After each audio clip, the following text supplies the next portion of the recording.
공직자의 청렴을 더 강조하는 요즘, 옛날엔 어땠을까요?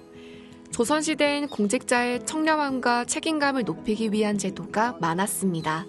울산에도 그 흔적이 남아 있습니다. 나영씨, 네. 날씨가 많이 춥죠? 네. 이제 본격적으로 추위가 시작되는데 이렇게 막 추워지면은 생각나는 게 있어요. 어려운 이웃들. 이런 분들이 막 생각나거든요. 그런 분들이 생각나는데 나영 씨는 어떤 사람이 생각나요? 솔직하게 산타 할아버지가 생각납니다. 산타. 네. 산타 생각날 나이는 아닌 것 같은데. 왜요? 네. 근데 이 산타 할아버지 뭐 이런 어려운 이웃 이런 것들이 생각나는 연말은 왜 그러냐면 우리가 좀 어려운 이웃을 좀 돌봐야 된다. 연말이 될수록 그런 생각이 막 들거든요. 그래서 오늘 우리가 어디로 가느냐면 이런 어려운 백성들에게 선정을 베풀었던 사람들, 과거의 울산의 농민간들의 기록 이런 것들을 모아놓은 책이 있거든요. 조선을 보고 기록의 나라라고 하거든요. 그 기록의 현장으로 한번 가봅시다. 네.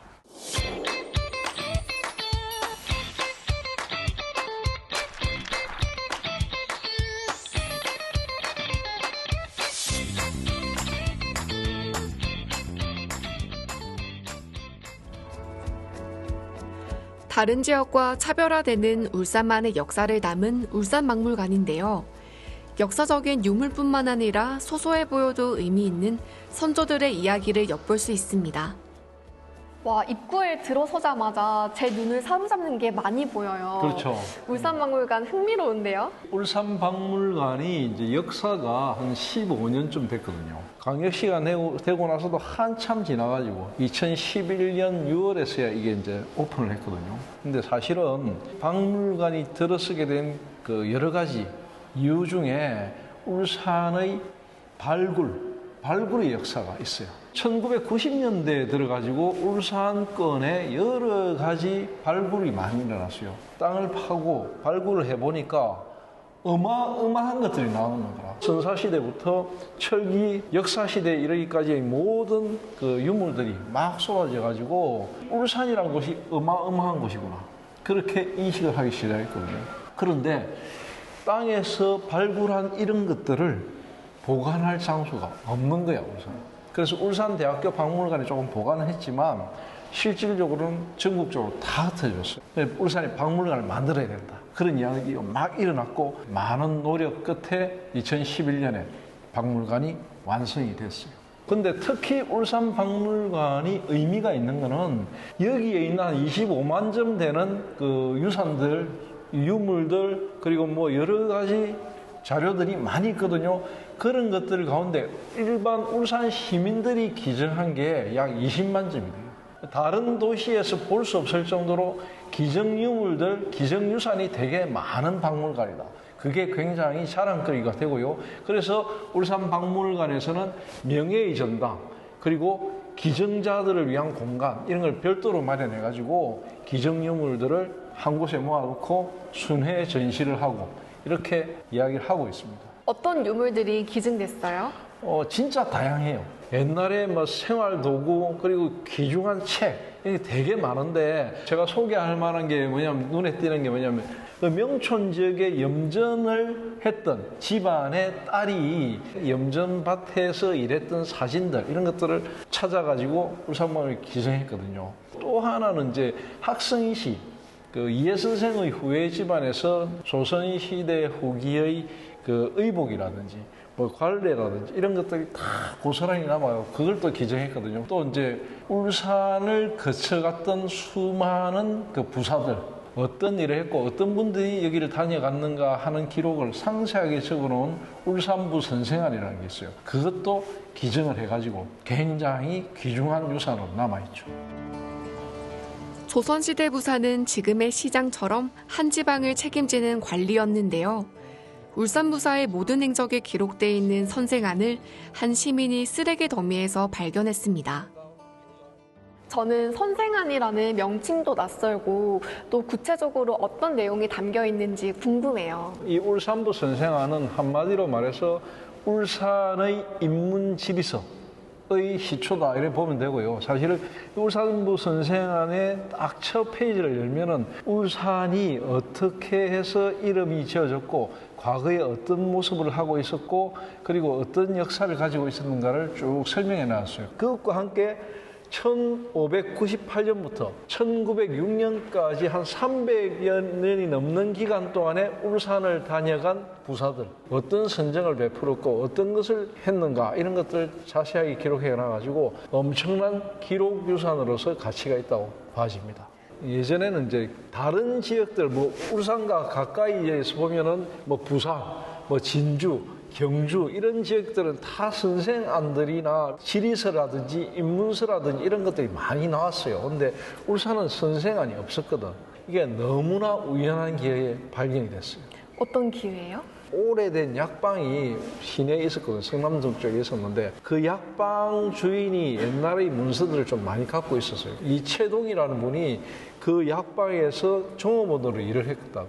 일을 하다가 1969년에 울산에 큰 홍수가 났어요. 가서 보니까 아니나 다를까 물건들이 막 엉망으로 흩어져 있는 거라. 그 중에 울산부 선생안이 막 물에 젖어가지고 버리려고 내다 놓은 걸 봤거든요. 그래서 그걸 주인한테 양해를 받아가지고 그걸 받아와가지고 자기가 이걸 이제 관리를 한 거죠. 그래가지고 이게 남게 됐는데 그 과정 속에서 울산은 박물관이었고 이러니까 연구자들이나 이런 사람들이 그 책의 중요성을 알고 또 울산대학 교수들도 그 책을 보고 이래서 울산시에다가 유형 문화재로 관리를 하든지 특별하게 해야 된다 이런 이야기 많이 했는데 제대로 잘 안 되다가 울산의 충숙공 이해 선생님의 학술 발표회 이런 행사들이 있었거든요. 그때 이게 소개가 돼가지고 그때부터 울산시가 이거 굉장히 중요하다 생각해서 2009년도에 아마 이게 울산시 유형문화재 18호로 등재가 됐을 겁니다. 그리고 난 다음에 이 이채동 씨가 큰 마음을 먹고 울산 박물관이 생길 때 본인이 선뜻 기증을 해가지고 이렇게 남아있는 겁니다. 귀중한 자료인 만큼 많은 사람들이 울산부 선생안을 볼 수 있으면 좋겠다는 생각에 기증했는데요. 여러 보수 과정을 거쳐 울산박물관에서 보관 중입니다. 선생안은 울산에만 유일하게 있는 건가요? 선생안은 전국적으로 있어요. 대사헌이라든지 규장각이라든지 이런 조선시대 여러 기관들의 선생안까지. 그러니까 이 선생안은 그 기관에서 부임했던 앞사람의 기록이거든요. 그런 것들까지 낱낱이 기록했던 기록의 나라. 그렇기 때문에 울산만 있었던 게 아니고 전국적으로 있었다. 다만 울산은 조세라든지 부역이라든지 아니면 뭐 제방을 어떻게 했든지 그런 소소한 기록들까지 다 담아놨다. 그런 데 의의가 있다고 할 수 있습니다. 그렇다면 이 선생안을 만든 이유가 궁금해요. 내 하나하나의 행동이 다 기록에 남는다. 이건 굉장히 중요하거든. 그렇죠. 왜냐하면 자기가 행동하고 말하고 하는데 상당히 여러 가지 어떤 지표로 삼기 때문에 그래서 이 선생안이라는 게 굉장히 중요한 겁니다. 그런 선생안에는 어떤 분들이 기록되어 있을까요? 많은 분들이 기록되어 있죠. 예를 들어서 309년간의 어떤 기록이니까 205명 되는 분의 부사들 그리고 판관들 이래가지고 한 200여 명이 넘는 분들을 다 기록을 해놨는데 대표적으로 이제 우리가 좀 이야기할 수 있는 분들이 좀 있어요. 노준명이라는 분은 부사는 그때 당시에 이제 지금의 울산 도산성 주변에 이제 백기를 만들었다 이런 기록이 되어 있고 심은열 부사 같은 경우에는 좀 독특한 사람이에요. 조선후기에 암행의사가 굉장히 창궐했거든. 울산 부사를 하다가 떠나가서 다른 데 있는데 그 암행의사가 심은열의 과거에 어떤 것을 뒤져가지고 맛이 잘못한 것처럼 해서 울산으로 기양을 왔어요. 그 기양을 온 심은열 부사가 자기의 어떤 결백을 증명하고 암행의사가 뭔가 잘못했다는 것을 거기서 밝혀내가지고 조선 후기에 암행의사가 얼마나 많은 피해를 줬는가를 알려준 그런 역할까지 했던 그런 기록들이 남아있는 굉장히 훌륭한 문서입니다. 울산부 선생안을 통해 조선 중기 이후 울산의 다양한 사회 모습을 엿볼 수 있는데요. 선생안에 담긴 부사의 흔적이 동헌에 남아 있습니다. 현대와 과거가 공존하는 느낌의 동원에 왔습니다. 이곳에 오니까 비석들이 많이 보이는데 이건 다 뭐예요? 여기 있는 비석들 대부분 이제 선정비라고 하죠. 부사로 재임했던 분들이 떠나고 난 뒤에 백성들이 그분이 너무 공덕이 크니까 이걸 기념하기 위해서 만든 선정비, 공덕비 같은 건데 그 대표적인 게 부사 윤지태의 영세불망비라는 비석입니다.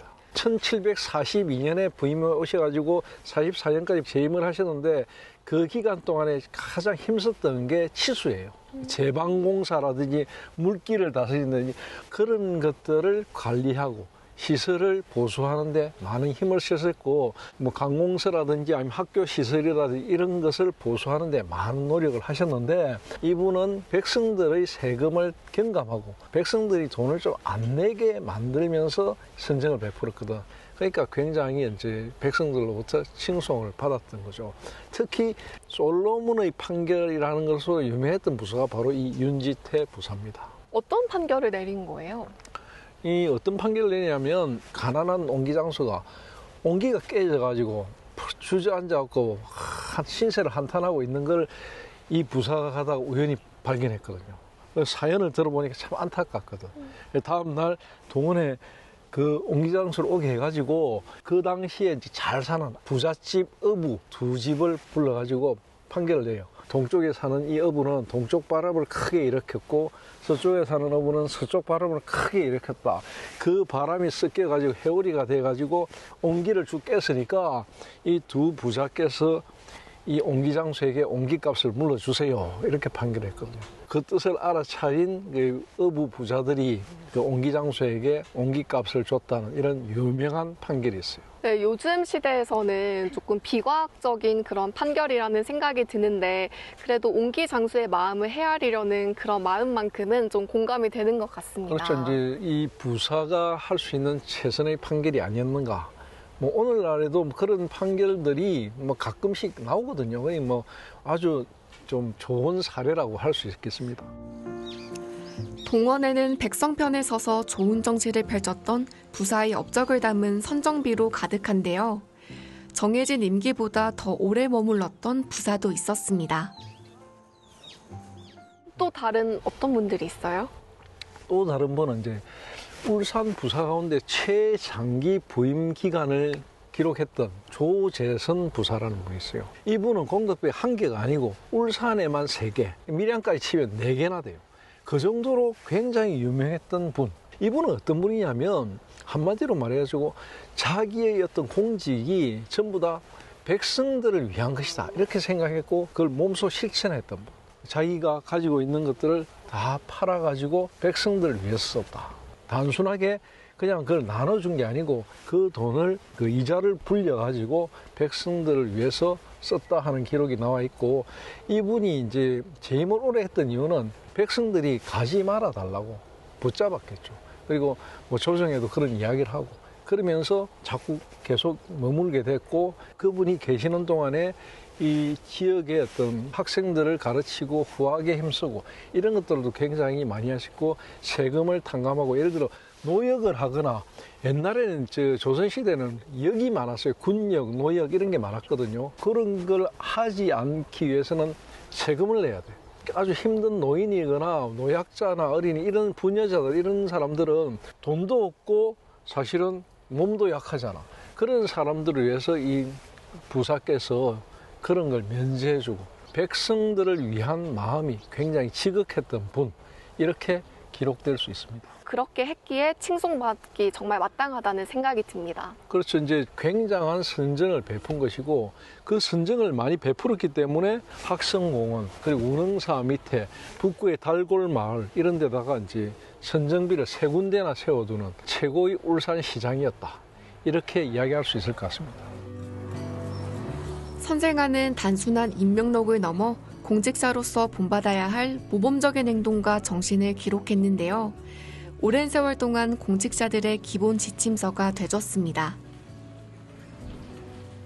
울산실록에서 울산부 선생안 어떻게 기록하면 될까요? 309년간 200명이 넘는 부사들의 여러 가지 일들을 다 기록해놨다. 이거는 조선 중기와 후기 때 울산의 행정을 적나라하게 보여주는 아주 훌륭한 기록이거든요. 그런 기록이 울산에 남아있다는 거 굉장히 자부심을 가져야 되고요. 그래서 그런 기록들을 바탕으로 해서 울산의 어떤 지표로 삼아야 하지 않을까 이런 생각을 합니다. 네, 맞습니다. 울산무 선생안에는 조선시대 수령들의 이야기가 잘 담겨져 있는데요.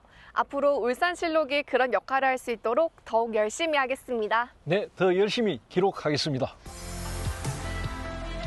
후대에게 역사적 모범과 교훈을 전하는 울산무 선생안입니다.